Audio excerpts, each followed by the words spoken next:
चिंता संतापलेपोद्भवति खराशेषदोषातिदूरम् सद्वैराग्यकर्तिश्रुतिमतिनियतज्ञानजज्ञानयोगात् गम्यं वन्दे मुकुन्दामिधममलमलं ब्रह्मवेदान्तवेद्यम् अभ्रमं भङ्गरहितम् अजडं विमलं सदा आनन्दतीर्थमतुलं भजे तापत्रयापहम् तपो विद्याविरक्त्यादि सद्गुणोद्घाटनादहम् वादिराजगुरुन् वन्दे हयग्रीवदयाश्रयात् मोकोऽपि यत्प्रसादेन मुकुन्दशयनायते राजराजायते रिक्तो राघवेन्द्रं तमाश्रये आपादमौलिपर्यन्तं गुरूणामाकृतिं स्मरेत् तेन विघ्नाः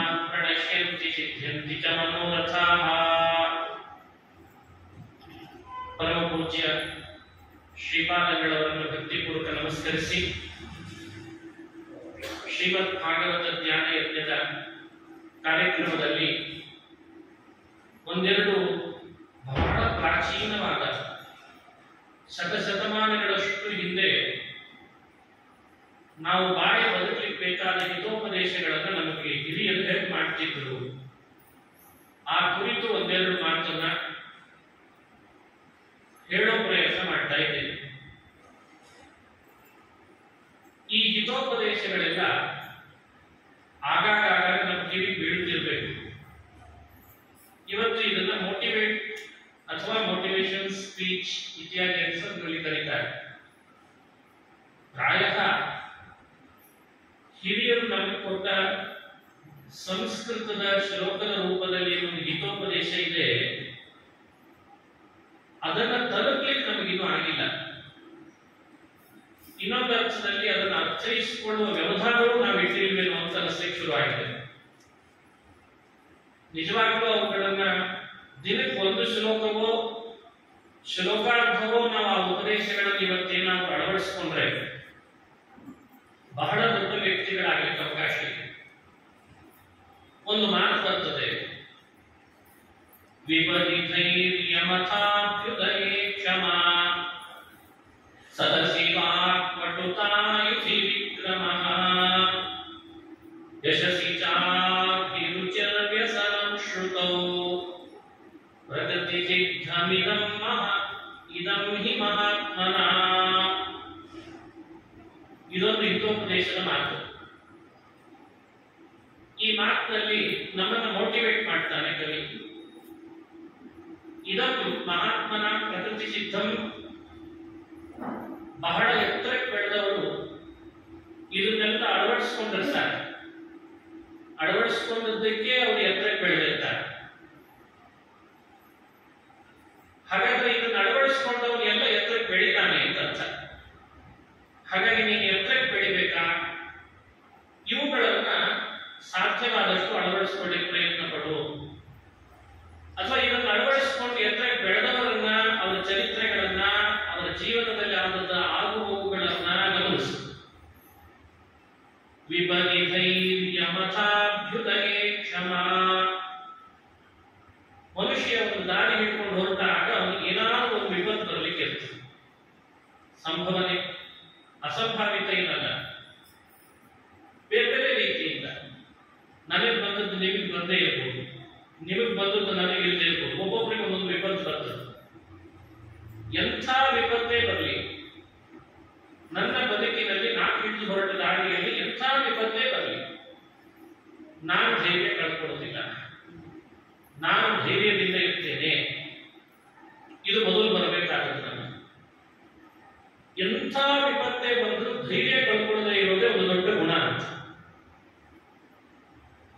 ಹಿಂದೆ ನಮ್ಮ ಪರಂಪರೆಯಲ್ಲಿ ಎಷ್ಟು ಮಹಾತ್ಮರಾಗೋಗಿಲ್ಲ, ಅವ್ರು ಯಾರು ವಿಪತ್ತುಗಳನ್ನು ಅನುಭವಿಸಲೇ ಇಲ್ಲ, ಅವ್ರ ಎದುರುಗಡೆ ಬರಲೇ ಇಲ್ಲ. ಬಂದಾಗೆಲ್ಲ ಆ ವಿಪತ್ತುಗಳನ್ನು ಅವ್ರು ಹೇಗೆ ಸಾಲ್ವ್ ಮಾಡಿಕೊಂಡ್ರು, ಒಳಗಡೆಯಲ್ಲಿದ್ದ ಧೈರ್ಯ ಆ ವಿಪತ್ತನ್ನು ಎದುರಿಸುವ ಹಾಗಾಯಿತು.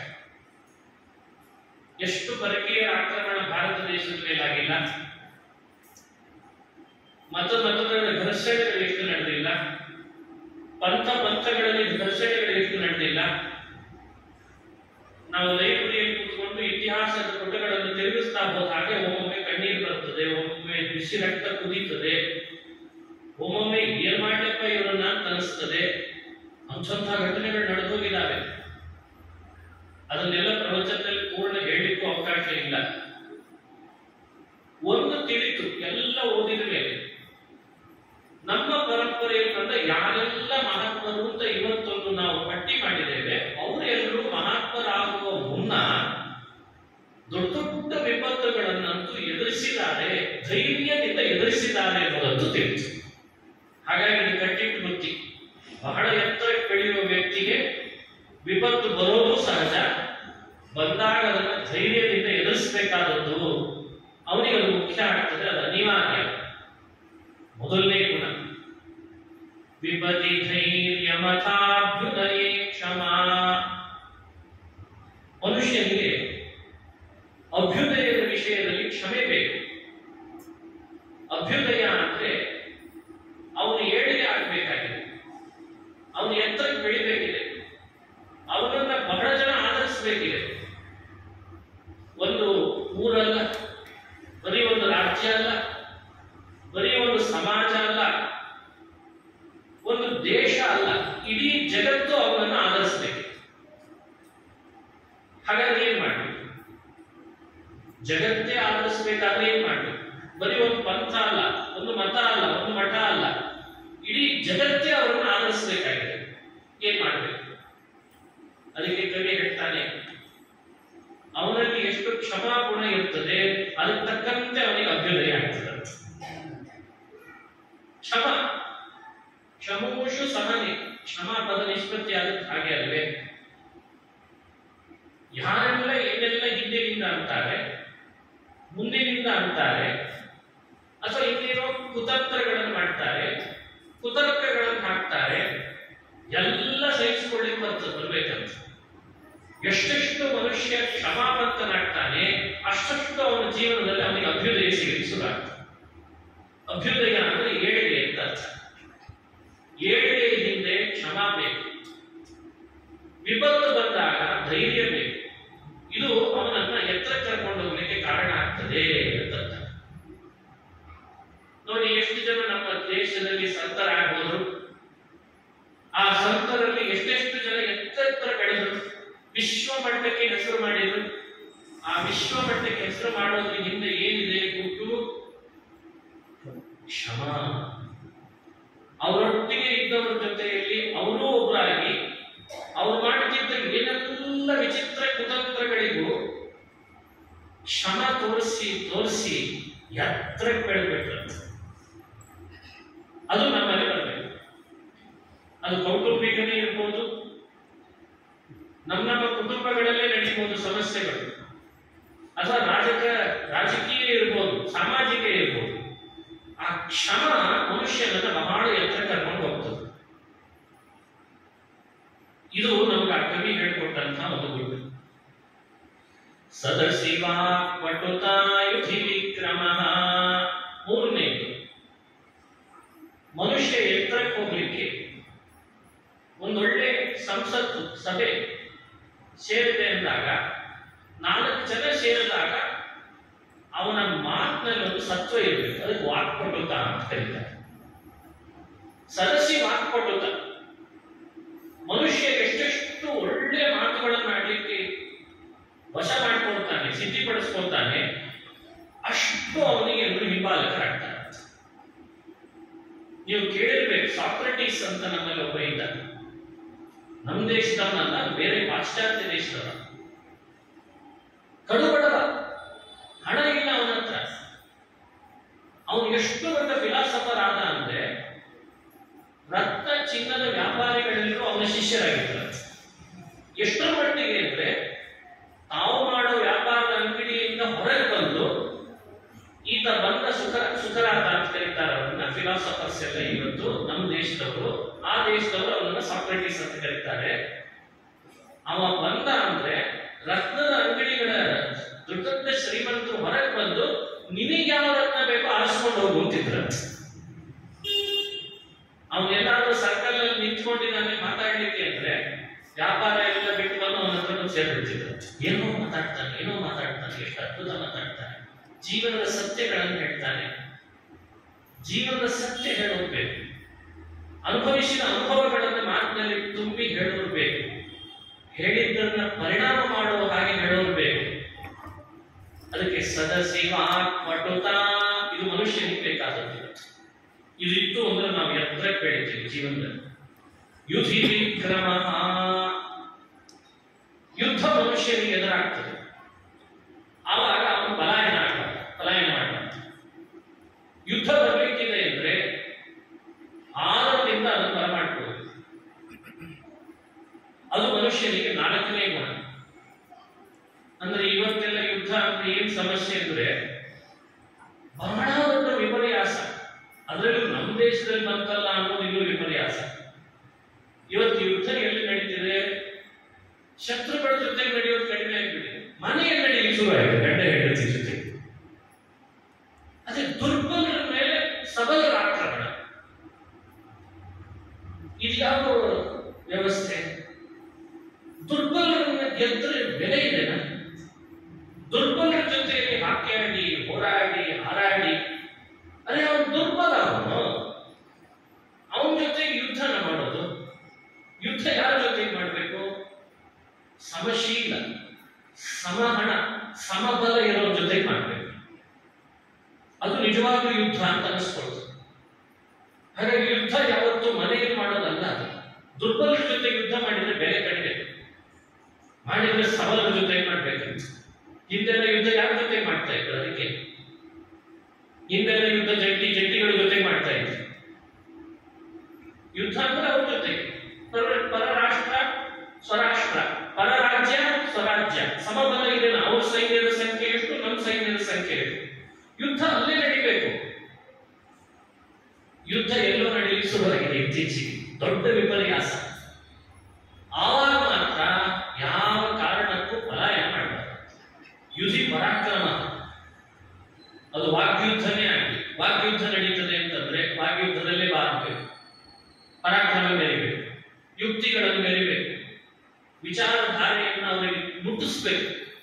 ಹಿಂದೆ ಎಂತೆಂಥ ಯುದ್ಧಗಳನ್ನು ಮಾಡಿದ್ದಾರೆ ಗೊತ್ತಾ? ವಾಗ್ಯುದ್ಧಗಳನ್ನ. ನಿಮ್ಗೆ ಆಶ್ಚರ್ಯ ಆಗ್ತದೆ, ದಿನಗಟ್ಟಲೆ ವಾಗ್ಯುದ್ಧ ಮಾಡ್ತಿದ್ರಂತ.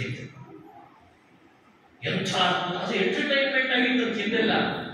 ಎಷ್ಟೋ ಕಡೆಯಲ್ಲಿ ನಾವು ಇತಿಹಾಸ ಓದುವಾಗ ಕೇಳ್ತೇವೆ, ಹಿಂದೆ ತಿಂಗಳುಗಟ್ಟಲೆ ವಾಗ್ಯುದ್ಧ ಮಾಡಿದ್ರೆ ಜನಗಳಿಗೆಲ್ಲ ಅದು ಎಂಟರ್ಟೈನ್ಮೆಂಟ್ ಆಗಿತ್ತಂತ. ಹಾಗೆ ಬೇಡ, ಯುದ್ಧ ಮಾಡಿದ್ರೆ ಅರ್ಥ ಮಾಡ್ಬೇಕು.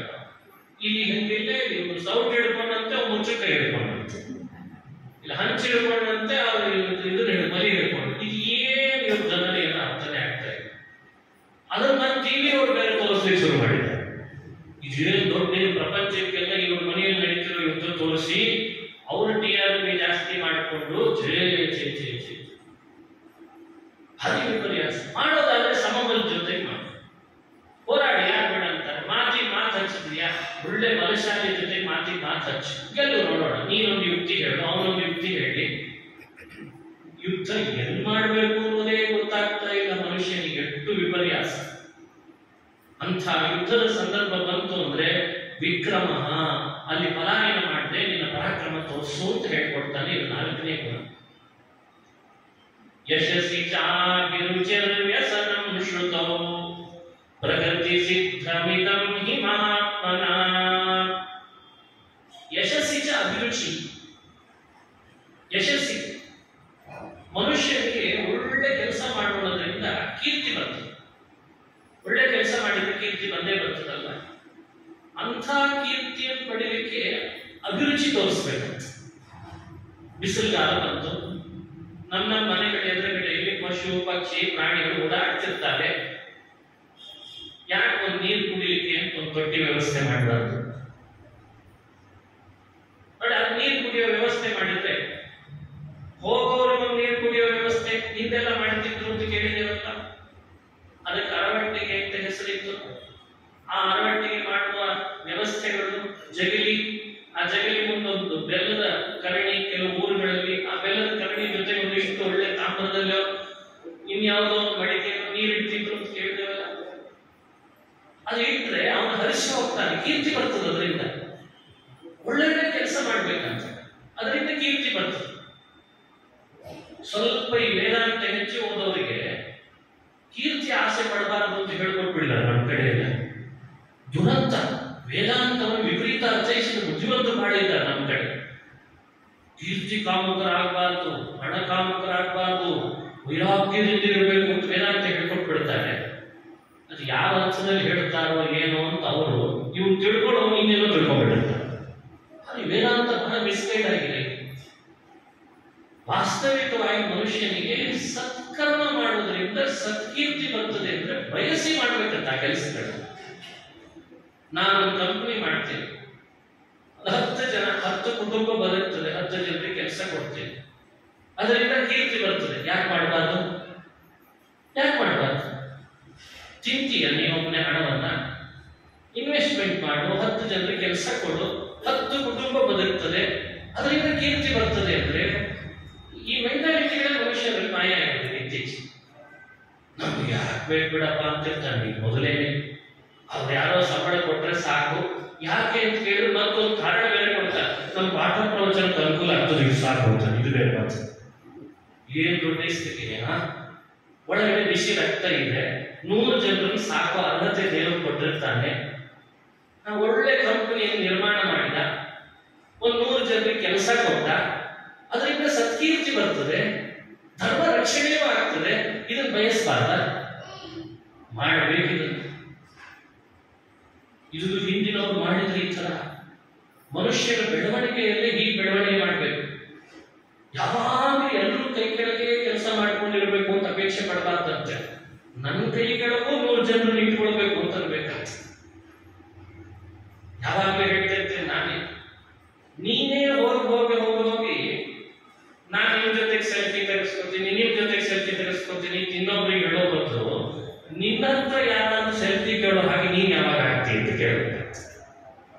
ಅದು ಯಾವಾಗ ಆಗ್ತಾನೆ? ಮನುಷ್ಯನಲ್ಲಿ ಇದು ಮಾಯ ಆಗ್ತದೆ.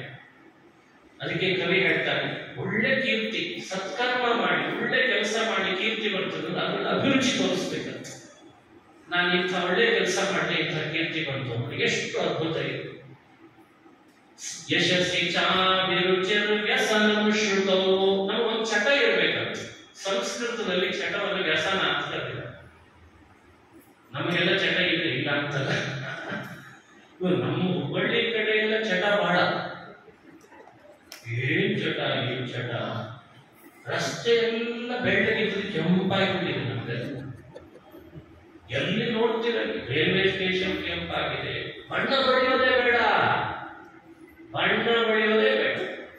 ಇತ್ತೀಚೆಗೆ ಟ್ರೈನ್ಗಳಿಗೆ ಕೆಂಪಣ್ಣ ಬೆಳೆದಿದ್ದಾರೆ ಅವರು.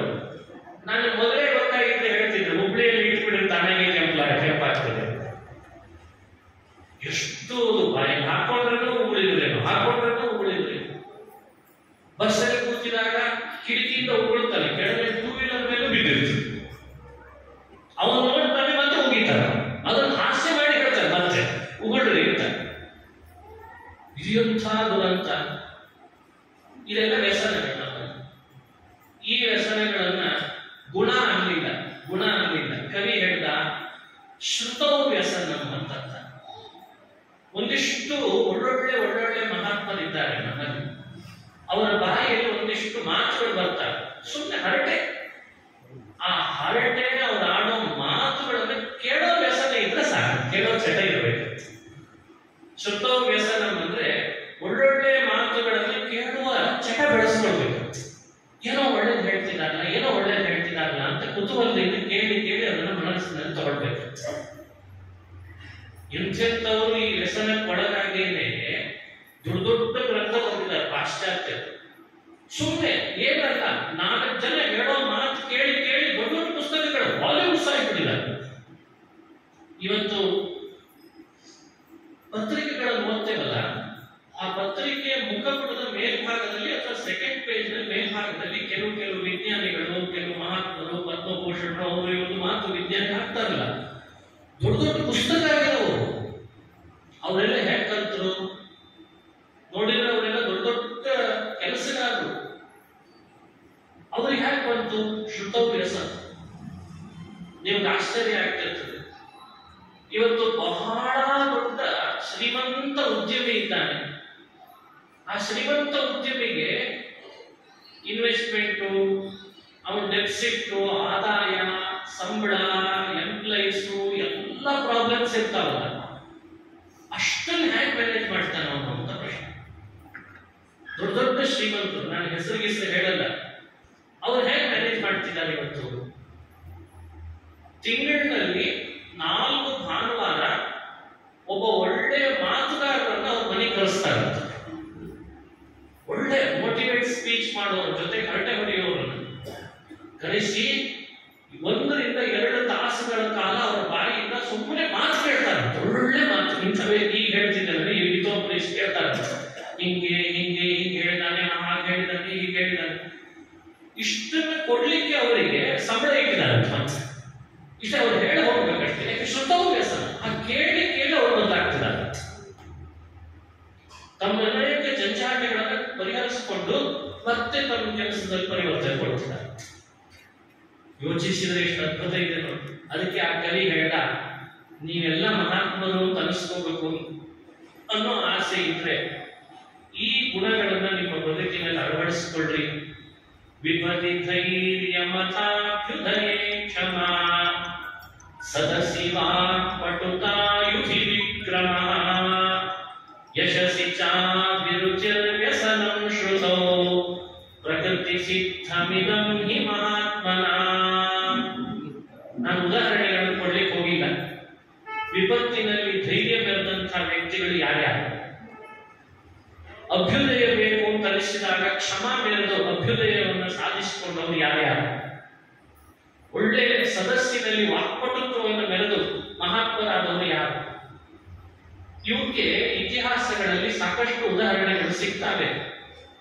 ನಿಮ್ಮ ಬದುಕಿನಲ್ಲಿ ಈ ಉದಾಹರಣೆಗಳನ್ನು ನೋಡಿ ಅವರನ್ನ ಸ್ಫೂರ್ತಿದಾಯಕ ವ್ಯಕ್ತಿಗಳು ಅಂತ ಮಾಡ್ಕೊಳ್ಬೇಕು. ಎಂಥ ಸ್ಫೂರ್ತಿ! ಒಬ್ಬ ಕವಿ ಹೇಳ್ತಾನೆ, ಭಗವಂತ ಯಾವ ವಸ್ತುವನ್ನೂ ಕೂಡ ನಿಷ್ಪ್ರಯೋಜನವಾಗಿ ಹುಟ್ಟಿಸಿಲ್ಲ. ಇದು ಏನು ಬೇಕಾಗ್ತದೆ, ಅದು ಹುಲ್ಲಿರ್ಬೋದು, ಕ್ರಿಮಿ, ಕೀಟ, ಪಶು, ಪಕ್ಷಿ, ಪ್ರಾಣಿ, ಬೆಟ್ಟ, ಗುಡ್ಡ, ನದಿ, ಅಲ್ಲಿ ನದಿ ನೀರಿನಿಂದ ಕಟ್ಟಿದ ಪಾಚಿ ಇದೆ ಅಲ್ಲ, ಅದು ಯಾವುದೂ ನಿಷ್ಪ್ರಯೋಜನ ಅಲ್ಲಂತೆ ದೇವರ ಸೃಷ್ಟಿಯಲ್ಲಿ.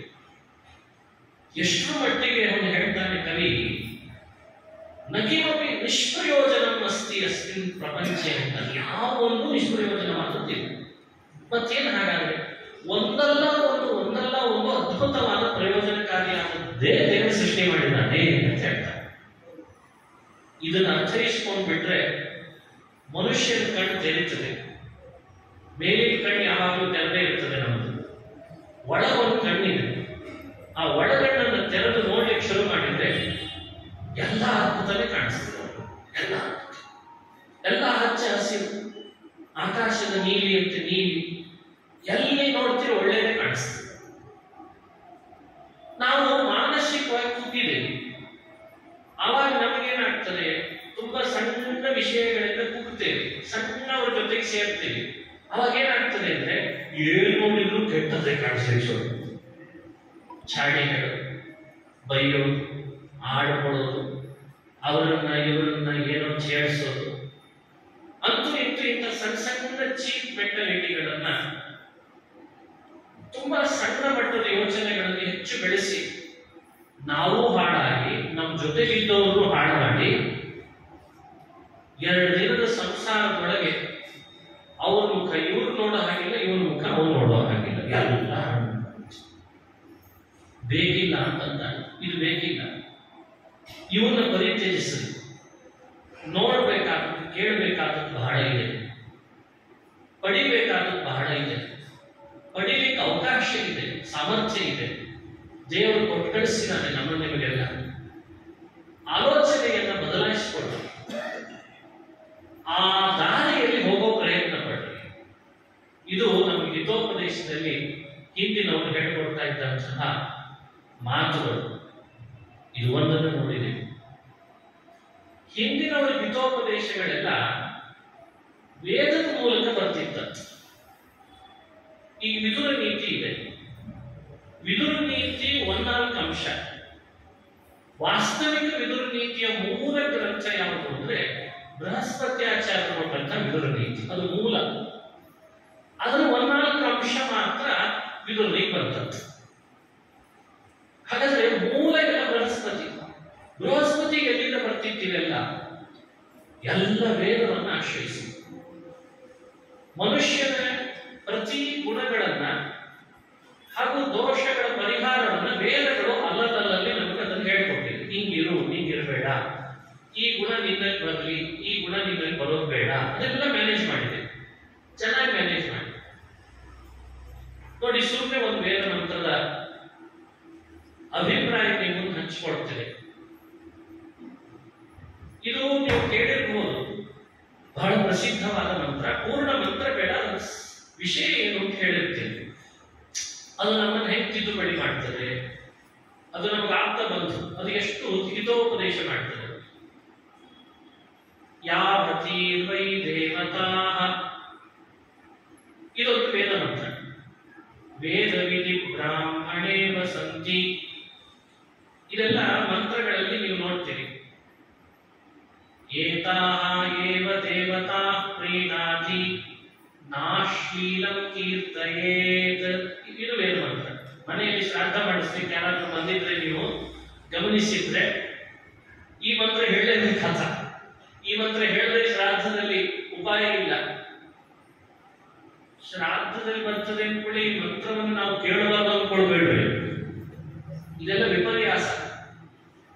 ದರ್ಬೆ ಗಿರ್ಬೆ ಇದ್ರೆ ಕೆಲವರು ಹೆದರ್ಲಿಕ್ಕೆ ಶುರು ಮಾಡಿದ್ದಾರೆ ಮನೆಯಲ್ಲಿ ಈಗ. ಯಾಕಂದ್ರೆ ಅವರಿಗೊಂದು ತಿಳುವಳಿಕೆ ಏನು ಅಂದ್ರೆ ದರ್ಬೆ ಅಂದ್ರೆ ಶ್ರಾದ್ದದ ಸಂಬಂಧ ಅಂತ. ಹಂಗೇನಿಲ್ಲ, ಕುಶಪಾಣಿ ಅಂತ ಪ್ರತಿ ಕೆಲಸಕ್ಕೂ ವಿಪ್ರ ಕೈಯಲ್ಲಿ ಕುಶ ಹಿಡ್ಕೊಂಡೇ ಹೋಗ್ಬೇಕು ಅಂತ ಪ್ರಮಾಣಗಳಿದ್ದಾರೆ. ಈ ಮೌಢ್ಯನೇ ಹೋಗಿಲ್ಲ. ಬಹಳ ಕಷ್ಟ ಇದೆ ಮುಂದೆ ಹೋಗ್ತಾ ಜನರೇಷನ್ಗೆ ಹೇಳೋದು. ಅಲ್ಲಿ ಒಂದು ಮಾತು ಹೇಳ್ತೀವಿ, ನೀವು ದೇವತೆಗಳನ್ನು ಪ್ರೀತಿ ಪಡಿಸ್ಬೇಕಪ್ಪ. ನಿನ್ ಮನೆಯೊಳಗೆ ನಿನ್ನೊಳಗೂ ದೇವತೆಗಳಿರ್ತಾರೆ, ಅವರೆಲ್ಲ ನಿನ್ನನ್ನು ಹರಿಸ್ಬೇಕು, ನಿನ್ ಬಗ್ಗೆ ಒಳ್ಳೇದನ್ನು ಹೇಳ್ಬೇಕು. ಅವರು ಏನ್ ಮಾಡ್ಬೇಕು? ಅದಕ್ಕೆ ಅವರು ಹೇಳ್ತದೆ, ನಾಶ್ಲೀಲಂ ಕೀರ್ತಯೇತ್ ಏತಾಹ ಏವ ದೇವತಾ ಪ್ರೀಣಾತಿ. ದೇವತೆಗಳು ಪ್ರೀತಿ ಪಡಿಸ್ಲಿಕ್ಕೆ ಬಹಳ ಸುಲಭನು.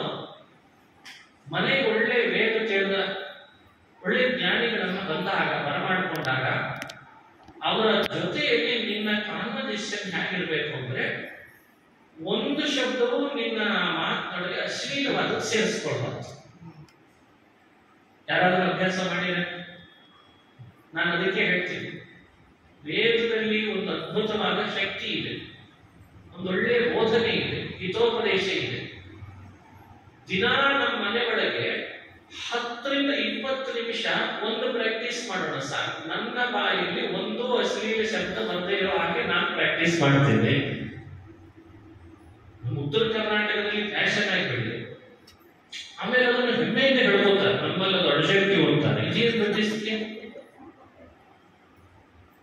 ಅಂದ್ರೆ ಜಗತ್ತಿಗೆ ತಾನು ಮಾಡುವ ಅಪರಾಧವನ್ನ ನಮ್ಮ ಭಾಷೆಯ ಸೊಗಡು ಅಂತ ಹೇಳ್ಕೊಂಡ್ರೆ ಏನ್ ಮಾಡುವ? ದುರಂತ ಅಲ್ಲ? ಹಾಗಾದ್ರೆ ವೇದದಲ್ಲೆಲ್ಲ ಅಶ್ಲೀಲ ಶಬ್ದ ಆಡ್ಬೇಡ ಅಂತ ಹೇಳಿದ್ರೆ ಹುಚ್ಚರ? ಅಶ್ಲೀಲ ಶಬ್ದಗಳನ್ನು ಆಡ್ಬೇಡ. ನೋಡಾಗ ನಿನ್ನನ್ನು ನೀನ್ ಹ್ಯಾಕ್ ಸುಧಾರಿಸ್ಕೊಡ್ತೀವಿ. ನಿನ್ಗೆ ಎಷ್ಟು ಒಳ್ಳೆಯ ಅದ್ಭುತವಾದ ಶಕ್ತಿ ಬರ್ತದೆ. ಬಾಯಿ ಬಹಳ ಮುಖ್ಯ. ಯಾಕೆ ದೇವರಿಗೆ ಕೊಡುವ ಸಪ್ತಾಂಗಗಳಲ್ಲಿ ಒಂದು ಅನ್ನ ಅಂತ ಛಾಂದೋಗ್ಯ ಉಪನಿಷತ್ ಹೇಳ್ತದೆ. ಒಂದು ಅನ್ನ ದೇವರು ಇಟ್ಟಿದ್ದಾರೆ, ಇದನ್ನು ಪ್ರಾಕ್ಟೀಸ್ ಮಾಡ್ಬೋದಲ್ಲ ನಾವು? ವೇದದಲ್ಲಿ ಮತ್ತೊಂದು ಕಡೆ ಇನ್ನೊಂದು ಮಾತು ಬರ್ತದೆ, ನಾವು ವೈದಿಕ ಆಚರಣೆಗಳನ್ನ ದ್ವೇಷಿಸ್ಲಿಕ್ಕೆ ಶುರು ಮಾಡಿದ್ದೇವೆ. ವಾಸ್ತವಿಕವಾಗಿ ವೇದ ನಮಗೆ ಏನು ಬೇಕೋ ಅದನ್ನೆಲ್ಲ ಕೇಳಿದುಕೊಳ್ಳಿಕ್ಕೆ ಸಮರ್ಥ ಇದೆ, ಕಾಮಧೇನು ಇರುತ್ತೆ. ನಾವು ಅದನ್ನ ಎಜಿಟೇಟ್, ಅದರ ಬಗ್ಗೆ ದ್ವೇಷ, ಅಸೂಯೆ, ಏನೋ ಒಂದು ತಪ್ಪು ತಿಳುವಳಿಕೆ ಮಾಡಿ ಅದನ್ನು ದೂರ ಸರಿಸಲಿಕ್ಕೆ ಶುರು ಮಾಡಿ. ಹಾಗೆ ಮಾಡಿದ್ದಕ್ಕೆ ಅರ್ಥ ನಮಗೆಲ್ಲ ಇವತ್ತು ಬಡವಾದ ಪಾಠ ಅನುಭವಿಸುವ ಹಾಗಾಗ್ತದೆ. ನೋಡಿ, ವೇದದಲ್ಲಿ ಸಂಪತ್ತು ಕೊಡುವ ಶಕ್ತಿ ಇದೆ. ಸಂಪತ್ತು ಯಾವುದರಿಂದ ಬರ್ತದೆ ಅಂತ ಪ್ರಶ್ನೆ. ಕೆಲವರಿಗೆ ಆಶ್ಚರ್ಯ ಆಗ್ತದೆ, ಸಂಪತ್ತು ಹೇಗೆ ಬರ್ತದೆ? ನಮ್ಮ ತಲೆಯೊಳಗೆ ಏನಿದೆ, ನಾನು ಬೆವರು ಸುರಿಸಿ ದುಡಿದ್ರೆ ಬರ್ತದೆ. ತಪ್ಪಲ್ಲ, ಬೆವರು ಸುರಿಸಿ ದುಡಿಬೇಕು, ಬರ್ತದೆ. ಆದ್ರೆ ಒಂದ್ ಕಡೆ ವೇದ ಹೇಳ್ತದೆ, ಮನುಷ್ಯ ಇಂದ್ರಿಯಗಳನ್ನು ನಿಗ್ರಹ ಹೆಚ್ಚು ಮಾಡಿಕೊಂಡ್ರೆ ಅವನಿಗೆ ಸಂಪತ್ತು ಜಾಸ್ತಿ ಬರ್ತದೆ. ಅದಕ್ಕೂ ಲಿಂಕ್ ಇದೆ. ಮನುಷ್ಯನಿಗೆ ಇಂದ್ರಿಯಗಳ ನಿಗ್ರಹ ಜಾಸ್ತಿ ಬೇಕಂತ, ಅವನಿಗೆ ಒಳ್ಳೆ ಸಂಪತ್ತು ಕೊಡ್ತಾನೆ. ಎಲ್ಲಾ ಸಂಪತ್ತು ಅವನ ಮನೆಗೆ ಬರ್ತದೆ. ಕೇಳಬಾರ್ದು ಕೇಳಿದೆ, ನೋಡಬಾರ್ದು ನೋಡಿದೆ, ತಿನ್ನಬಾರ್ದು ತಿಂದೆ, ಹೀಗಿರೋ ಪ್ರಯತ್ನ ಪಟ್ರೆ ಅವನ ಮನೆಯಲ್ಲಿ ಸಂಪತ್ತು ಬರ್ತದೆ. ಭದ್ರಂ ಕರ್ಣೇಭಿಃ ಶೃಣುಯಾಮ ದೇವಾಃ ಭದ್ರಂ ಪಶ್ಯೇಮಾಕ್ಷಭಿರ್ಯಜತ್ರಾಃ ಸ್ಥಿರೈರಂಗೈಃ ಸುಷ್ಠುವಾ ಸಸ್ತ್ವನೋಭಿರ್ವ್ಯಶೇಮ ದೇವಹಿತಂ ಯದಾಯುಃ. ಇದೊಂದು ಹಿತೋಪದೇಶ. ಯದಾಯುಃ, ನಮ್ದು ಆಯುಷ್ಯ ಇಂತಿಷ್ಟು ಅಂತ ಒಂದಿದೆ. ನಮಗೊಂದು ಆಯುಷ್ಯ ಇಷ್ಟು ಅಂತ ಒಂದು ಪರಿಮಿತ ಇದೆ. ಯದಾಯುಃ, ಆಯುಷ್ಯ ನಮ್ಗೆ ಇಷ್ಟು ಅಂತ ಇದ್ದಾಗ ಇರುವಷ್ಟು ಆಯುಷ್ಯ ಸ್ವಸ್ಥನೋಭಿರ್, ನಮ್ಮ ದೇಹದೊಳಗೆ ಒಂದಿಷ್ಟು ಸದೃಢತೆ ಇದೆ. ಆ ಸದೃಢತೆ ಇರುವಾಗಲೇನೆ ನೋಡಿ, ಆಯುಷ್ಯ ಇರುವ ತನಕ, ಸದೃಢತೆ ಇರೋ ತನಕ ಇದನ್ನು ನಾನು ಪಾಲನೆ ಮಾಡಬೇಕು ಅಂತ ಹೇಳ್ಕೊಡ್ತದೆ ವೇದಪುರುಷರ ಕಳಕಳಿ. ಏನಂದ್ರೆ ಅಭಿಪ್ರಾಯ, ಕರ್ಣೇಭಿಃ ಭದ್ರಂ ಶೃಣು. ಕರ್ಣೇಭಿಃ ಭದ್ರಂ, ಭದ್ರಂ ಕರ್ಣೇಭಿಃ ಶೃಣುವಾಮ ದೇವಾಃ ಶೃಣುವಾಮ. ಕಿವಿ ಇದೆ, ಯಾವಾಗ ಸಾರ್ಥಕ ಆಗ್ತದೆ? ನಮ್ಮ ಕಿವಿಗಳಿಗೆ ಸಾರ್ಥಕತೆ ಯಾವಾಗ? ಕಿವಿ ಒಂದು ಇಂದ್ರಿಯ ಅಂತ ಲೆಕ್ಕ. ಕಿವಿ ಯಾವಾಗ ಸಾರ್ಥಕ ಆಗ್ತದೆ? ವಿಮೇ ಕರ್ಣಾಭಿಪತಯ ಅಂತ ಇನ್ನೊಂದು ವೇದದಲ್ಲಿ ಬರ್ತದೆ. ಕಿವಿಯೂ ಅರ್ಥವತ್ತಾಗುವುದು ಯಾವಾಗ? ಯಾರಾದ್ರೂ ಇಲ್ಲಿ ಇದ್ದವ್ರು ಹೇಳ್ಬೋದ ಕಿವಿ ಯಾವಾಗ ಸಾರ್ಥಕ ಆಗ್ತದೆ? ಹೇಳ್ತದೆ ವೇದ, ಭದ್ರಂ ಕರ್ಣೇಭಿಃ ಶೃಣುಯಾಮ ದೇವಾಃ. ಹೇ ದೇವಾಃ, ಕರ್ಣೇಭಿಃ ಭದ್ರಂ ಶೃಣುವಾಮ. ಈ ಕಿವಿಗಳು ಯಾವಾಗಲೂ ಒಳ್ಳೆಯದನ್ನು ಕೇಳುವ ಹಾಗಾಗಲಿ, ಕೇಳುವಂತೆ ಪ್ರೇರೇಪಿಸ್ರಿ. ಹಾಗೆ ಪ್ರೇರೇಪಿಸೋದ್ರಿಂದ ಈ ಭದ್ರಂ, ಒಳ್ಳೆ ಸಂಪತ್ತು, ಒಳ್ಳೆ ಮಂಗಳ ಮನೆಯಲ್ಲಿ ಉಂಟಾಗ್ತದೆ ಅಂತ ಅರ್ಥ. ನಿಮಗೆ ಅವೆರಡಕ್ಕೂ ಸಂಬಂಧ ಈಗಲೇ ಗೊತ್ತಾಗಲ್ಲ, ಆದ್ರೆ ಇದೆಲ್ಲ ಅಲೌಕಿಕ ಸಂಬಂಧ. ಒಳ್ಳೆಯದನ್ನು ಕೇಳಿದಾನೆ ಅಂದ್ರೆ ಅನಿವಾರ್ಯವಾಗಿ ಅವ್ರ ಮನೆಗೆ ದೇವರ ಸಂಪತ್ತನ್ನು ಕಳಿಸಬೇಕಾಗ್ತದೆ ಅಂತ. ಇವೆಲ್ಲ ಆಟೋ ಟ್ರಾನ್ಸ್ಫರ್. ನಿಮಗೆ ಅದೊಂದು ಪರಿಚಯ ಆಗಬೇಕು ಅಂದ್ರೆ ಬಹಳ ಬಹಳ ಸುಲಭ ಇವತ್ತಿನ ಭಾಷೆಯಲ್ಲಿ. ಯಾಕಂದ್ರೆ ಇಲ್ಲಿ OTP ಬರಲ್ಲ, ಇಲ್ಲಿ OTP ಬರಲ್ಲ. ನೀವೇ OTP ಒತ್ತಿ ಟ್ರಾನ್ಸಾಕ್ಷನ್ ಮಾಡಿ ನಿಮ್ಮ ಅಕೌಂಟಿಗೆ ನಿಮ್ಮ ಹಣ ಬಂದಿದೆಯೋ ಇಲ್ಲೋ ನೋಡ್ಕೊಳ್ಬೇಕಾದ ಸಂದರ್ಭ ಮೊಬೈಲ್ಗಳಲ್ಲಿದೆ. ಆಧ್ಯಾತ್ಮಿಕದಲ್ಲಿ ಏನ್ ಮಾಡಿಟ್ಟಿದ್ದಾನೆ ಭಗವಂತ ಅಂದ್ರೆ, ಒಂದು ಒಳ್ಳೆಯದನ್ನು ಕೇಳಿದ್ನ ಅವ್ರ ಮನೆಗೆ 10 kg ಸಂಪತ್ತನ್ನು ಕಳಿಸಿರ್ತಾರೆ. ಅದು ಹೆಂಗೆ ಅಂತ ಇದ್ರ ಬಗ್ಗೆ ನಿಮ್ಗೆ ಆಲೋಚನೆ. ನಾವು ವೇದಾಧ್ಯಯನ ಮಾಡಿದಾಗ ಈ ವಿಷಯವನ್ನು ನಮ್ಗೆ ಹೇಳ್ಕೊಡ್ತಾರೆ ಗುರುಗಳು. ಏನ್ ಹೇಳ್ಕೊಡ್ತಾರೆ? ಒಂದ್ಸಲಿ ಕೇಳಿದ್ರು ಗುರುಗಳು, ನೀನ್ ಏನೆಲ್ಲ ಒಳ್ಳೆಯದನ್ನು ಪಡೆದಿದ್ದಿ, ಎಲ್ಲ ನೀನ್ ಪ್ರಯತ್ನ ಪಟ್ಟೆ ಪಡೆದಿದ್ಯಾ ಅಂತ ಕೇಳಿದ್ರು ಗುರುಗಳು. ಒಂದ್ ಕಡೆ ಬರ್ತದೆ ಇದು ಆಖ್ಯಾಯಿ. ಇವತ್ತು ನೋಡು, ಒಳ್ಳೆ ಬಟ್ಟೆ ಪಡೆದಿದೆ, ಇದು ನಿನ್ ಪ್ರಯತ್ನದಿಂದಲೇ ಪಡೆದಿದ್ಯಾ? ಹೌದು ಅಂತ. ಸರಿ, ಹೌದು. ಹಾಗಾದ್ರೆ ಈ ಬಟ್ಟೆ ಧರಿಸ್ಲಿಕ್ಕೆ ಇಷ್ಟು ಒಳ್ಳೆ ಬಾಡಿ ಕೊಟ್ಟಿದ ದೇಹ, ಇದು ನಿನ್ ಪ್ರಯತ್ನದಿಂದ ಪಡೆದೆ ಅಂತ ಹೇಳೋಣ. ಒಳ್ಳೆ ಕಿವಿ, ಒಳ್ಳೆ ಕಣ್ಣು, ಇದೆಲ್ಲ ಎಲ್ಲಿದ ಬಂತು? ಎಲ್ಲವೂ ನಿನ್ ಪ್ರಯತ್ನದಿಂದಲೇ ಪಡೆದಿದ್ದೇನೆ ಎನ್ನುವ 2 ವಾದಗಳಿದ್ದಾವೆ. ಒಂದು ನಾಸ್ತಿಕವಾದ, ಇನ್ನೊಂದು ಸ್ವಭಾವವಾದ. ಈ ಎರಡೂ ಜಗತ್ತಿನೊಳಗೆ ಅಲ್ಲಲ್ಲಿ ಬೇರೂರಿ ಪ್ರಾಣಿ ಸಹಜವಾಗಿ ಇರುವ ದೈವ ಶ್ರದ್ಧೆಯನ್ನ ಹಾಳು ಮಾಡಲಿಕ್ಕೆ ಒಂದು ವಿಚಿತ್ರವಾದ ವಾದ ನೋಡ್ತಿದೆ ಇವಾಗ. ಅದರ ಬಗ್ಗೆ ಎಕ್ಸ್ಪ್ಲನೇಷನ್ ಜಾಸ್ತಿ ಮಾಡಲ್ಲ ಈ ಸದ್ಯಕ್ಕೆ.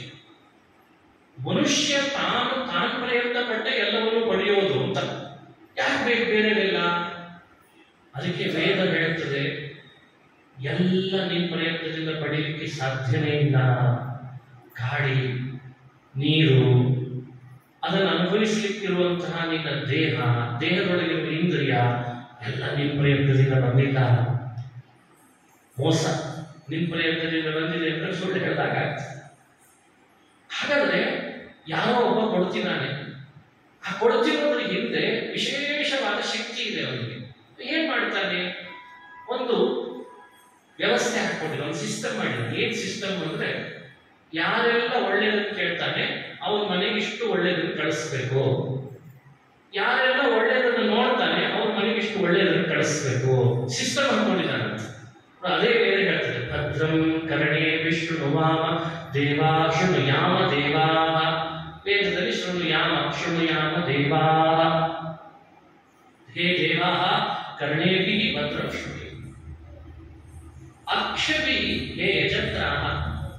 ನನ್ನ ಕಣ್ಣು ಯಾವಾಗಲೂ ಭದ್ರವನ್ನೇ ನೋಡೋ ಹಾಗಾಗಿ ಸ್ವಲ್ಪ ನೋಡಿ, ಒಂದು 24 ಗಂಟೆಯಲ್ಲಿ ಒಂದು ಅರ್ಧ ಗಂಟೆ ಇಂಥ ಶ್ರೀಪಾದಂಗಳವರನ್ನ ಕಣ್ತುಂಬ ನೋಡ್ತೇವ. ದಿನನಿತ್ಯ ಆನ್ಮೀಕ ಜಪ, ಪೂಜೆ, ಪಾಠ, ಪ್ರವಚನ ಈ ಮಾಡುವ ಕಣ್ತುಂಬ ನೋಡಿದ ಮೇಲೆ ಮನುಷ್ಯನಿಗೆ ಅವರ ಮನೆಗೆ ಸಂಪತ್ತು ಹೋಗ್ತದೆ. ಎಷ್ಟು ಮ್ಯಾಜಿಕ್ ಇದೆ, ಎಷ್ಟು ಮಿರಾಕಲ್ ಇದೆ ನಮ್ಮಲ್ಲಿ ಗೊತ್ತಾ? ಸುಮ್ಮನೆ ಮಾಡಿದ ಹಿರಿಯರೆಲ್ಲ ನಮ್ಮ ಕಿವಿ ಕಣ್ಣುಗಳನ್ನು ಮಾತ್ರ ಹೇಳಿದ್ದು ಅಂತ ತಿಳಿಬೇಡ್ರಿ. ಉಪಲಕ್ಷಣ ಅಂತ ಒಂದು ವ್ಯವಸ್ಥೆ ಇದೆ. ಎಲ್ಲಾ ಇಂದ್ರಿಯಗಳನ್ನು ಹೀಗೆ ಟ್ರೈನ್ ಅಪ್ ಮಾಡಿಕೊಂಡ್ರೆ ಅವನಿಗೆ ಈ ಥರದ ಟ್ರೈನ್ ಅಪ್ ಮಾಡ್ಕೊಳ್ಳೋದೇ ಒಂದು ರೀಚಾರ್ಜ್ ಮಾಡಿದ ಹಾಗೆ. ರೀಚಾರ್ಜ್ ಮಾಡಿದ ಹಾಗೆ ಮನುಷ್ಯನಿಗೆ ಬೇರೆ ಬೇರೆ ರೀತಿಯಾಗಿ ಸಂಪತ್ತು ಒದಗಲಿಕ್ಕೆ ಶುರುವಾಗ್ತದೆ. ದಿನಾ ಮನೆಯೊಳಗೆ ಒಂದು ಸಣ್ಣ ಕುಂಡ, ಚೂರು ಅಗ್ನಿ ಹಾಕಿ, ಒಂಚೂರು ಅಗ್ನಿಯಲ್ಲಿ ಒಂದು 3 ಆಹುತಿ ಹಾಕಿ, ತುಪ್ಪದಿಂದ ಆಹುತಿ ಹಾಕಿ, 3 ಹಾಕಿ, ಭೂಸ್ವಾಹ ಭೂಸ್ವಾಹ ಭೂರ್ಭುವಸ್ವಾಹ. 4ನೇದೊಂದು ಹಾಕಿ, ಭೂರ್ಭುವಸ್ವಾಹ 4 ಹಾಕಿ. ಇಷ್ಟು ಆಹುತಿ ಹಾಕಿದ್ರೆ ಅಗ್ನಿಗೆ ಮನೆಯೊಳಗೆ ಒಂದು ಬೇರೆನೇ ವಾತಾವರಣ ಹುಡುಕ್ಲಿಕ್ಕೆ ಶುರು ಮಾಡ್ತಾನೆ, ಹುಟ್ಟಿಸ್ಲಿಕ್ಕೆ ಶುರು ಮಾಡ್ತಾನೆ. ಅಂತ ಶಕ್ತಿ ಅಗ್ನಿಯಲ್ಲಿ ಅಷ್ಟು ಶಕ್ತಿ ಇದೆ. ದಿನಾ ಅಗ್ನವು ಕರ್ಣ, ಅಗ್ನಿಯಲ್ಲಿ ಚೂರು ಯಾರು ಮಾಡ್ತಾ ಇಲ್ಲ, ಅಗ್ನಿಯನ್ನ ತ್ಯಜಿಸ್ಬಿಡ್ತೀವಿ. ಯಾಕೆ? ಅದೇನದ ಅಗ್ನಿ ತಗೊಂಡು ಏನ್ ಮಾಡೋಣ ಅಂತ ಹಿಂದಿನವ್ರು ಹಾಗೆ ಮಾಡಲಿಲ್ಲ. ಅಗ್ನಿಯ ಉಪಾಸನೆ, ಅದನ್ನು ಯಜ್ಞ ಅಂತ ಕರೀತಾರೆ. ನಾವು ಸಂಪಾದಿಸುವ ಒಂದಿಷ್ಟು ಸಂಪತ್ತಿನೊಳಗೆ, ದಿನನಿತ್ಯ ನಮಗೆ ಬರ್ತಿರುವ ಸಂಬಳದೊಳಗೆ 1/4 ಅಂಶವನ್ನ ದಾನಕ್ಕೆ ಮೀಸಲಿಡಬೇಕು ಅಂತ ಶಾಸ್ತ್ರ ಹೇಳ್ತದೆ. 1/4 ನಾವು ಸಂಪಾದನೆ ಮಾಡುವ ದೈನಂದಿನ ಹಣ 100 ರೂಪಾಯಿ ಆದ್ರೆ 1/4 ಅನ್ನ ದಾನಕ್ಕೆ ಮೀಸಲಿಡಬೇಕಂತ ದಿನನಿತ್ಯ. ಅದು ನೀವು ಕೊಟ್ಟದ್ದು 1/4 ಆದ್ರೆ ನಿಮಗೆ ಗೊತ್ತಿಲ್ಲದಂತೆ ನೆಕ್ಸ್ಟ್ ಭಗವಂತ ನಿಮಗೆ ಅದರ 10 ಪಟ್ಟು ಕೊಟ್ಟಿರ್ತಾನಂತ. ಇದು ಮಿರಾಕಲ್ ಅಂತೆ. ಇದನ್ನು ಅನುಭವಿಸ್ಬೇಕು ಮನುಷ್ಯ. ನೋಡಿದ್ಯಾ, ದೇವರು ನನಗೆ ಅಲ್ಲಿ ಕೊಡಿಸಿದ, ಇಷ್ಟು ಕೊಡಿಸಿದಾನೆ ಅಂದ್ರೆ ಮುಂದೇನೋ ಕೊಡ್ಲಿಕ್ಕಿದ್ದಾನೆ ಅಂತ ಅನುಭವಿಸಬೇಕು. ಇದು ಆಸ್ತಿಕ ಪ್ರಪಂಚ. ಕೇಳುವ, ಹೇಳುವ, ನೋಡುವ ಪರಿವರ್ತನೆ ಆಗಬೇಕು, ಮಾಡೋದ್ರಲ್ಲಿ ಪರಿವರ್ತನೆ ಆಗಬೇಕು, ಕೊಡೋದ್ರಲ್ಲಿ ಪರಿವರ್ತನೆ ಆಗಬೇಕು. ದಿನ ಒಂದಿಷ್ಟು ದಾನ ಮಾಡ. ಮನುಷ್ಯನಿಗೆ ಕಡಿಮೆ ಇಲ್ಲ ಇವತ್ತು. ಯಾವುದಾದ್ರೂ ಒಂದು ವ್ರತವನ್ನು ಇಟ್ಟು, ಯಾವುದಾದ್ರೂ ಒಂದು ವ್ರತ, ಇವತ್ತು ನಾನು ಇಂಥದ್ದನ್ನ ಮಾಡೇ ಮಾಡ್ತೇನೆ, ಇದನ್ನು ಮಾಡಿದ್ರೆ ಏನೂ ಮಾಡಲ್ಲ, ಒಂದು ವ್ರತ ಇಟ್ಟು. ಇದಕ್ಕೆ 3 ಅಂತ ಕರೀತಾರೆ ಕೃಷ್ಣ. ಯಜ್ಞ, ಇನ್ನೊಂದು ದಾನ, ಇನ್ನೊಂದು ತಪಸ್ಸು. ಈ 3 ನಮಗೆ ಹೆಂಗೆ ಅಂದ್ರೆ, ಇವತ್ತು ಶಾಲೆಗೆ ಹೋಗುವಾಗ 3 ಕಂಪಲ್ಸರಿ. ಯೂನಿಫಾರ್ಮ್ ಜೊತೆಗೆ ಶೂಸ್ ಗೀಸು ಬಂತು.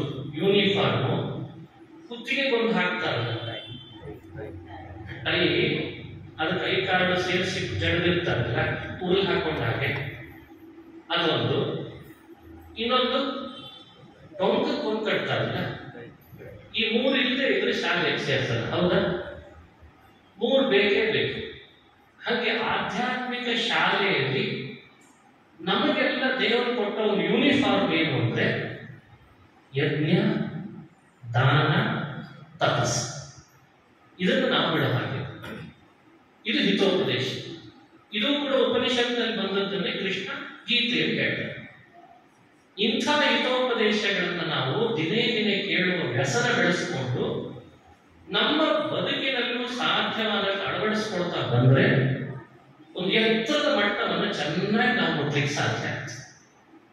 ನೋಡಿ, ಇವೆಲ್ಲ ಯೂನಿಫಾರ್ಮ್ ಸಿಕ್ಕ. ಇವತ್ತು ನಾವು ಒಂದೊಂದೇ ಬಿಡ್ತಾ ಬಂದ್ಬಿಟ್ಟಿದ್ದೇವೆ. ಎಲ್ಲ ಬಿಡ್ತಾ, ಯಜ್ಞ ಬಿಡ್ತಾ ಬಂದ್ವಿ. ಯಜ್ಞ ಬಿಡಬಾರ್ದು. ಸ್ತ್ರೀಯರಿಗೂ ಯಜ್ಞ ಇದೆ, ಪುರುಷರಿಗೂ ಯಜ್ಞ ಇದೆ, ಸನ್ಯಾಸಿಗಳಿಗೆ ಯಜ್ಞ ಇದೆ, ಸನ್ಯಾಸಿಗಳಿಗೆ ಯಜ್ಞ ಇದೆ. ಆದರೆ ಯಜ್ಞದ ಸ್ತರ ಬೇರೆ ಬೇರೆ ಇದೆ. ಅದನ್ನು ಮಂತ್ರಾಲಯ ಪ್ರಭುಗಳು ಗೀತೆ ವಿವೃತ್ತಿಯನ್ನು ವಿವರಣೆ ಕೊಟ್ಟಿದ್ದಾರೆ, ಅದನ್ನು ನೋಡ್ಕೊಳ್ಳೋಣ ಆಮೇಲೆ. ಆದರೆ ಯಜ್ಞ ಯಾರು ಬಿಡೋ ಹಾಗಿಲ್ಲ, ದಾನ ಯಾರು ಬಿಡೋ ಹಾಗಿಲ್ಲ. ದಾನದಲ್ಲಿ ಪ್ರಭೇದಗಳಿಲ್ಲ.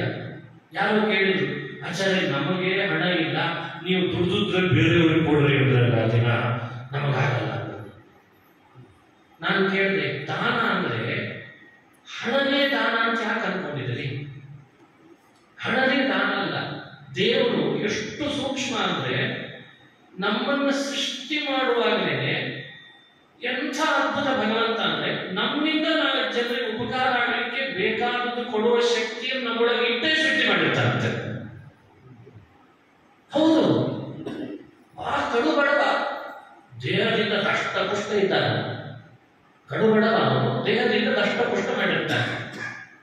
ಅವನಿಗೆ ರಕ್ತದಾನ ಮಾಡೋ ಅವಕಾಶ ಇಲ್ವಾ? ಯಾಕೆ ಮಾಡಲ್ಲ? ನೋಡಿ, ಯೋಚಿಸಿದ್ರೆ ಗಂಭೀರ ಅನಿಸ್ತದಲ್ಲ ನಿಮಗೆ? ಅಲ್ಲ, ಹಿಂಗೆ ಹೇಳಿದ ಕೂಡಲೇ ರಕ್ತದಾನದ ಬಗ್ಗೆನೇ ಒಂದು ಅಲಿಗೇಷನ್ ಶುರು ಮಾಡಿಬಿಟ್ಟು ಅದನ್ನು ಮಾಡಬಾರ್ದು, ಅದು ಅಪರಾಧ, ದೇವರು ಕೊಟ್ಟದ್ದು, ಅದು ಬೇರೆ ಚರ್ಚೆ ಆಮೇಲೆ ಮಾಡೋಣ ಅಂತ. ಮತ್ತೆ ಅದಕ್ಕೆ ದೈಹಿಕ ವಿಷಯಗಳು ಅದನ್ನು ಚರ್ಚೆ. ವೇದಾಂತ ಹೇಳೋದಿರಲಿ, ಜಗತ್ತಿನಲ್ಲಿ ಗದ್ದಲ ಎಬ್ಸೋದೇ ಮಾಡಾಗ್ಬಿಟ್ವಿ ನಾವು. ಅದೇ ಅದೂ ಬೇಡವಾ? ಮನುಷ್ಯನಿಗೆ ದಾನ ಮಾಡುವ ಶಕ್ತಿ ಎಷ್ಟು ಕೊಟ್ಟಿದ್ದಾನೆ ದೇವರು ಅಂದ್ರೆ, ಒಬ್ಬರಿಗೆ ಒಳ್ಳೆ ಟ್ಯಾಲೆಂಟ್ ಕೊಟ್ಟಿರ್ತಾನೆ ಮಾತನಾಡಲಿಕ್ಕೆ. ಅವನು ಆಡಿದ ಮಾತು ಅಂದ್ರೆ ಗ್ಯಾರಂಟಿ ಇವರು ಬದಲಾಗ್ತಿರ್ತಾರೆ. ಆ ಮಾತು ಕೂಡ ಅವರಿಗೋಸ್ಕರ ಆಡ್ತಾನಲ್ಲ, ಅದೇ ನಮಗೆ ವಾಗ್ದಾನ. ಮಾತಾಡ ಸಾಕು, ಮಾತು ಒಂದು ದಾನದ ರೂಪದಲ್ಲಿ ಹೋಗ್ತದೆ. ಸಂಪತ್ತೇ ದಾನ ಅಂತ ಭಾವಿಸಬೇಡ. ಜಗತ್ತಿನೊಳಗೆ ನಿನ್ನೊಳಗೆ ದೇವರು ಇನ್ನೊಬ್ಬರಿಗೆ ಕೊಡುವ ಶಕ್ತಿ ಕೊಟ್ಟಿದ್ದಾನೆ, ಅದನ್ನು ಮಾಡುವ ನಿನ್ನದು ದಾನ. ಲೋಭ ಬೇಡ ಅನ್ಲಿಕ್ಕೆ ಹಾಗೆ ಹೇಳ್ತದಷ್ಟೇ ದಾನದ ವಿಷಯ. ಯಜ್ಞ, ದಾನ, ತಪಸ್ಸು. ತಪಸ್ಸು ಅಂದ್ರೆ ಕಾರ್ಯ ಕ್ಲೇಶಂ ತಪಃ ಅಂತ ಒಂದ್ ಕಡೆ ಬರ್ತಿದ್ದಾರೆ. ನಮ್ಮಿಂದ ಅದು ನಡೆಯುತ್ತೆ.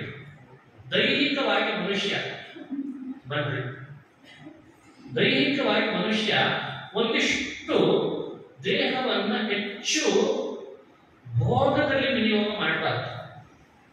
ಬೇಕು ಬೇಡ ಅಂತಲ್ಲ, ಒಂದಿಷ್ಟು ದೈಹಿಕವಾಗಿ ಕ್ಲೇಶ ಪಡಲೇಬೇಕು ಅಂತ ಹೇಳ್ತದೆ ಶಾಸ್ತ್ರ.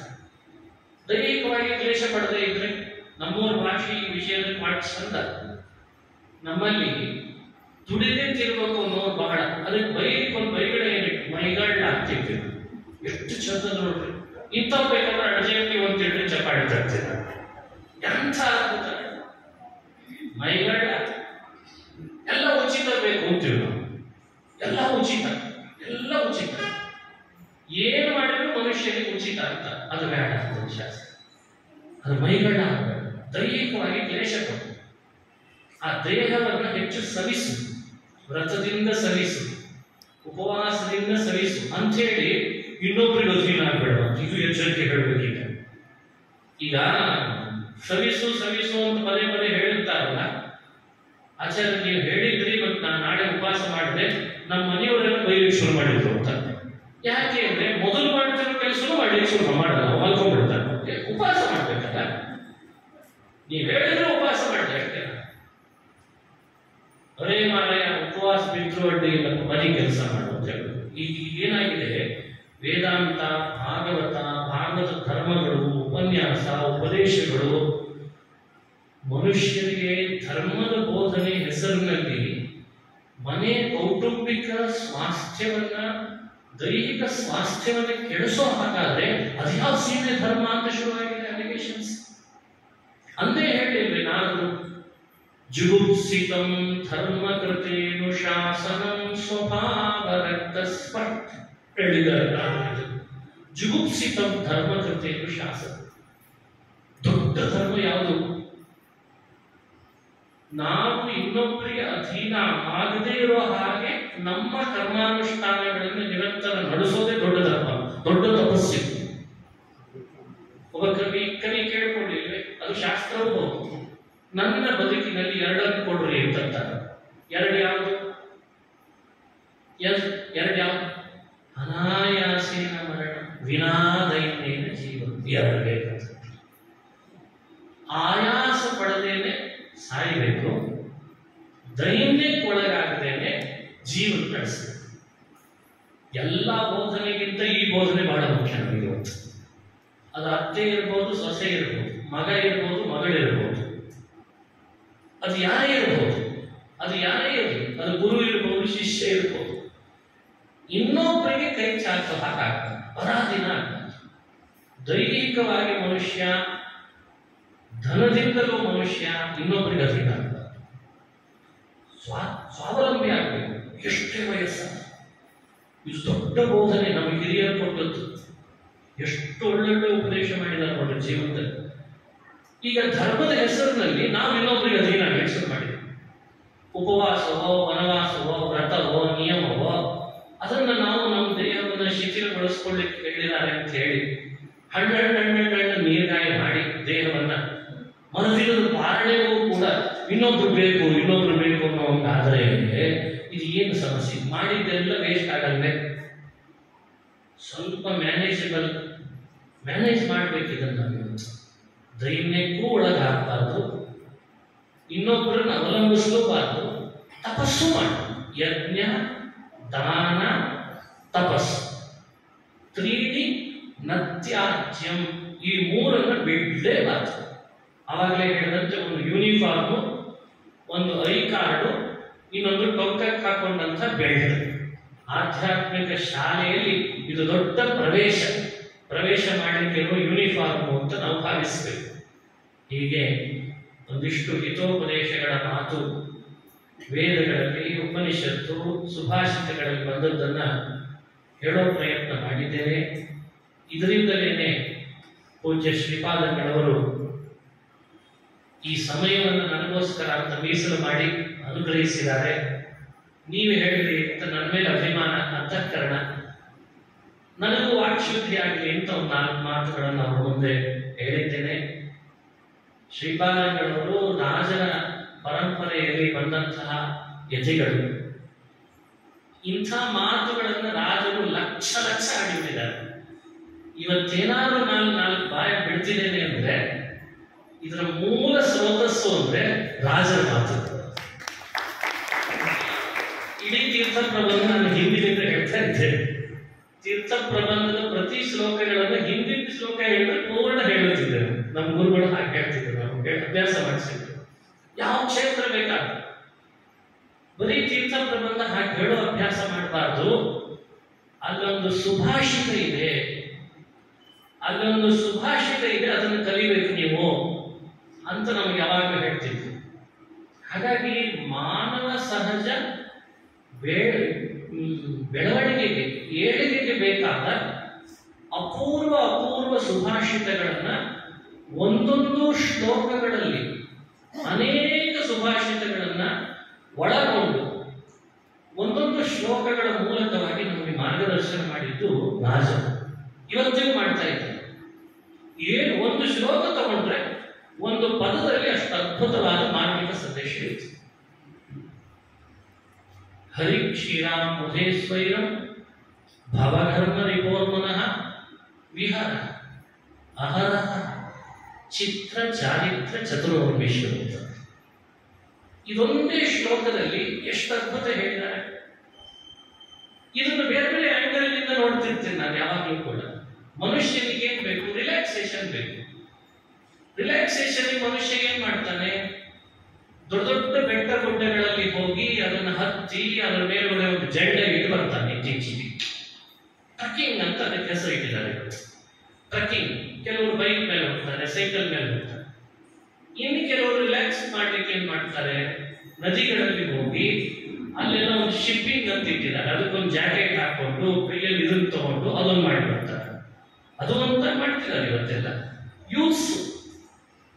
ಇನ್ನು ಕೆಲವರು ಸಮುದ್ರದಲ್ಲಿ ಈಜ್ತಾರೆ. ಕಿಲೋಮೀಟರ್ ಗಟ್ಟಲೆ ಸಮುದ್ರದಲ್ಲಿ ಈಜಿ ಬಂದು ಕೊನೆಗೆ ಬಿಸಿ ಕಾಲು ಉಸುಕಿನಲ್ಲಿ ಹೋಗಿ ಮಲಿ ಬಿಡ್ತಾರೆ. ರಿಲ್ಯಾಕ್ಸ್ ಆಯ್ತು ನೋಡ್ರಿ, ತಾಸು ಮಲಿ ಬರುತ್ತೆ ಅಂತ.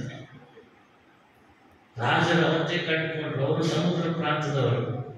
ನಾನು ರಿಲ್ಯಾಕ್ಸ್ ಮಾಡಲಿದ್ದೇನೆ. ವಿಹಾರ ಆಹಾರ ಚಿತ್ರ ಚಾರಿತ್ರ ಚತುರ್ವಿಶ್ವ. ಬೇಕಾದಂತ ಅಲೆಗಳಿದ್ದಾವೆ. ನನಗೆ ರಿಲ್ಯಾಕ್ಸೇಷನ್ಗೆ ನಾನು ಯಾವುದೋ ಸಮುದ್ರವನ್ನ ಅರಿಸಿ ಹೋಗ್ಬೇಕಾಗಿಲ್ಲ. ಹರಿ ಕ್ಷೀರಾಂಬುದೇನಿ ಸ್ವೈರಂ ವಿಹಾರ ಅಂತ. ಹೇ ಮನಸ್ಸೇ, ಭಗವಂತನ ಕಥೆಗಳು ಅನ್ನೋ ಕ್ಷೀರ ಸಾಗರ ನನಗೆ ಸಿಕ್ಕಿದೆ. ಇಲ್ಲಿ ಎಷ್ಟು ಈಜು ಹೊಡೆದ್ರು ನನಗೇನು ಕೈ ನೋವಾಗಲ್ಲ, ಕಾಲು ನೋವಾಗಲ್ಲ. ನನ್ನ ಮನಸ್ಸು ಯಾವಾಗಲೂ ರಿಲ್ಯಾಕ್ಸ್ ಮೋಡಿಗೆ ಬರಬೇಕಾದ್ರೆ ನಾನು ಭಗವಂತನ ಚರಿತ್ರೆಗಳ ಕ್ಷೀರ ಸಾಗರದಲ್ಲಿ ಈಜಬೇಕು ಅಂತ ವಿಹಾರ. ಆಹಾರ ಚಿತ್ರ ಚಾರಿತ್ರ ಚತುರೋರ್ವಿಶ್ವ ವಿಹಾರ ಅಂತ ಅಪ್ಪಣೆ ಕೊಡಿಸ್ತಾರೆ. ಹೇ ಮನಃ ವಿಹಾರ, ಹೇ ಮನಸ್ಸೇ, ನಿನ್ನ ಇಡೀ ಬದುಕಿನಲ್ಲಿ ನೀನು ಕಟ್ಕೊಂಡ ಜಂಜಾಟಗಳನ್ನೆಲ್ಲ ಬೇರ್ಪಡಿಸ್ಕೊಂಡು ನಿನಗೊಂದು ಒಳ್ಳೆ ರಿಲ್ಯಾಕ್ಸೇಷನ್ ಸಿಗ್ಬೇಕಾ? ನಾ ಹೇಳ್ಕೊಡ್ತೇನೆ ಬಾ. ದೇವರ ಚರಿತ್ರೆಗಳ ಸಮುದ್ರದಲ್ಲಿ ನೀನೆಷ್ಟು ಈಜಾಡಿದರೂ ಆರಾಮಿರ್ತೀಯ, ನಾನು ಈಜಾಡಿಸ್ತೇನೆ ಬಾ ಅಂತ ಕರೀತಾರೆ. ಎರಡರ್ಥ, ಹೊರಟಿದ್ದು ತೀರ್ಥ ಕ್ಷೇತ್ರ ಪರ್ಯಟನೆ ಮಾಡಿಕೊಂಡು ಎಲ್ಲ ಪ್ರಕೃತಿಯ ಸೌಂದರ್ಯ ಸಮುದ್ರ ಬೆಟ್ಟ ನೋಡಬೇಕಾಗಿದೆ, ರಿಲ್ಯಾಕ್ಸ್, ಅಲ್ಲಿಯೂ ರಿಲ್ಯಾಕ್ಸೇಷನ್. ಇನ್ನೊಂದು ಅರ್ಥ, ಒಳಗಡೆಯಲ್ಲಿ ಭಗವಂತನ ಚರಿತ್ರೆಗಳು, ಅವನ ಪರಿವಾರದವರಾದ ದೇವತೆಗಳ ಚರಿತ್ರೆ, ಅಲ್ಲಿ ಕ್ಷೇತ್ರ ತತ್ವಗಳ ಮಹಿಮೆಗಳನ್ನು ಕೇಳಬೇಕಾಗಿದೆ. ಎರಡರ್ಥ. ಅದಕ್ಕೆ ಅವರ ಶಬ್ದಗಳನ್ನು ಸೇರಿಸಿ ಮನುಷ್ಯನಿಗೆ ರಿಲ್ಯಾಕ್ಸೇಷನ್ ಆಗಿರಬೇಕು, ಆಧ್ಯಾತ್ಮಿಕವಾಗಿ ಭಗವಂತನ ಕಥೆಯನ್ನು ಕೇಳಿರಬೇಕು. ಇದು ರಾಜರ ತಾಕತ್ತು, ಯಾರಿಗೂ ಬರಲ್ಲ.